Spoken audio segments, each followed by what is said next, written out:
And the condition of a living entity, or the nature, is that we have to take shelter somewhere. When we're, as human beings, we have to trust some process. Everyone has faith in something. I know that my parents had faith in their particular areas of study, and others have faith in music of one kind or another. We put our heart into something, and we end up trusting some authority somewhere. We can't exist without it. Nobody can be fully independent because that's not our nature. So we have to use our intelligence to come to a conclusion of where's the best doctor, where's the best authority that can prescribe for us. And then trust the process, because when we take up a process, especially the process of self-realization, we're still contending with the mind and senses. And we have to go by our well-reasoned trust in authority, the authority of Krishna in this case, the authority of Bhagavad Gita, and the authority of the great teachers who have passed down the process. And in this case, this meaning where we are right now, here in Silicon Valley, in ISKCON, under the founder Acharya, we trust the primary process with chanting Hare Krishna. And if we trust the process, and if we trust the process, or when we trust the process, then we're able to give our full attention to it, because we realize that although I don't know the effect of the medicine, I do trust its source, and I do trust the process. So this is one of the ways to fix one's mind on the chanting process, even though one may not have full realization of Krishna manifesting in his holy name, or you may actually have that. Still, we should have this sense of determination, one-mindedness in performing the process. Astasit dharameka gra manasasu samahita. As is the case with Prahlad Maharaj when he begins offering prayers, his mind is ekagra. It's fixed in one place. Astasit dharameka gra. He's able to meditate fully on the prayers he's about to offer to Lord Nrsingadev. And he concludes in the first section of his prayers that even if they're imperfect, if we do it sincerely, we sincerely try to offer prayers, then Krishna will accept it. It's like parents. If a little baby says, Mama, they don't give a quiz, like, where'd you learn the grammar for this? They just melt because they saw a child said Mama. And so Krishna is not so interested in how we get there, but if we offer sincerely with our heart, then he melts, as that's his nature. He's an ocean of mercy. So we can remember, as Prahlad did, even though we may feel wholly unqualified, if we just try and we do it sincerely, vikata viklava, then he'll accept it. Does that sound fair enough? Okay? Dear Srila Prabhupada, dear Sri Chaitanya Mahaprabhu, Shri Panchatattva, Srila Haridas Thakur, if you so desire, please empower us to chant with full attention, with trust in the process, and with sincere endeavor. Thank you for considering our request. Om Tat Sat. Jai Shri Krishna Chaitanya Prabhu Nityananda Shri Advaita Gadadhara Shri Vasari Gaura Hare Krishna. We just have a few more minutes, and then we're going to greet the deities. And then after that, we'll have Guru Puja straight away. And then we're going to start class immediately after that. And then we have a memorial today for His Holiness Gopal Krishna Maharaj. And the matter of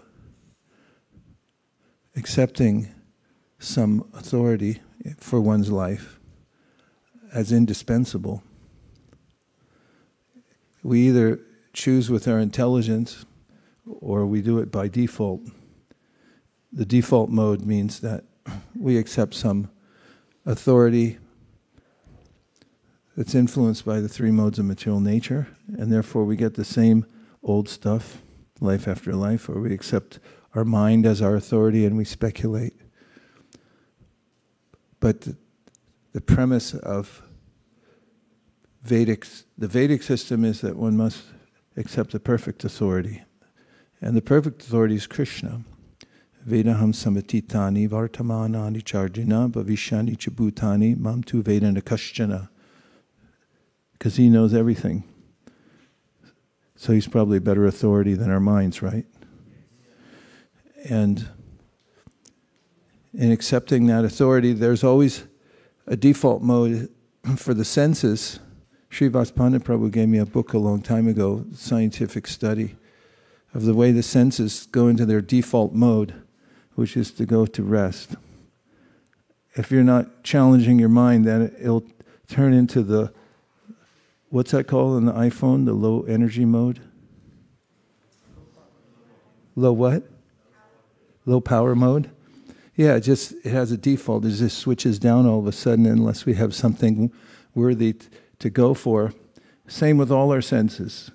They tend to save energy by turning off into the lower mode. So, not that we should always be in a hyper state, but the fact is that unless we have a higher authority giving us some parameter and saying, at least go this far and do it every day, then the tendency will be to trail off and do something less worthy. So we have this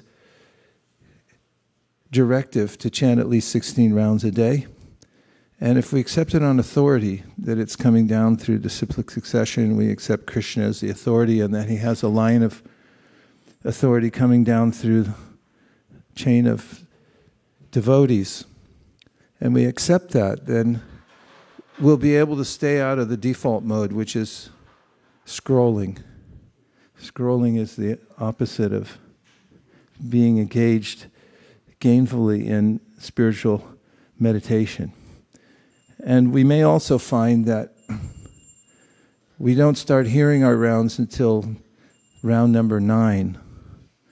Once we cross the halfway point and the mind gives up the struggle of saying, like, isn't this a lot? And then you get to 10, 11, 12, and you say, is this enough? And you get to 16, and you think, and now I know why the spiritual master said I have to do at least 16, because unless I get to that point where I feel I have some recognition that this is good for me and that I can understand directly that I'm benefiting from this, then I may only superficially chant, and therefore I'll have a superficial realization, and at some point I may give in to the default mode, which is the modes of nature waiting to pull me down into scrolling again. The whole world scrolls now. That's the manifestation of the material nature in full. That's manifested through the grace of Steve Jobs, who unknowingly, unwittingly became an agent for the Mayic energy, although it can be used to hear 24 hours a day for Krishna, which is the upside. And hopefully that's what he had in mind. So we can feel blessed that we have this directive coming from authoritative source. Number 1, chant Hare Krishna. Number 2, chant at least 16 rounds a day. If we can reform our lives in a way in which we trust the process, which is that the direct process of connecting to Krishna is to chant japa. Of course, there are other ways too, but that's the main way. And the second thing is that it should be at least 16 rounds a day. And we're able to maintain that throughout our life, then all other things will become possible. That is, we'll be able to increase our service and pull ourselves to a level where we actually feel steady, nishta. So this is vitally important for our community, that everyone be situated at least in nishta, or that standing in steadiness in devotional service. From there, we can work together and do amazing work to please Srila Prabhupada and Krishna. And when we're gainfully employed like that, doing empowered service to spread Krishna consciousness, then our lives will become success. Om Tat Sat. Thank you very much. Not enough time. Dear Srila Prabhupada, dear Sri Chaitanya Mahaprabhu, Shri Shri Panchatattva, Shri Shri Radha Madan Mohan, Shri Shri Lakshmi Nrsingadev. If you so desire, please give us the best of association and the wherewithal to take advantage of it. Thank you for considering our request. Om Tat Sat. Everyone who agrees with this prayer in whole or in part, please unmute and say Hare Krishna. Hare Krishna. I want you to see if you're unmuted or not.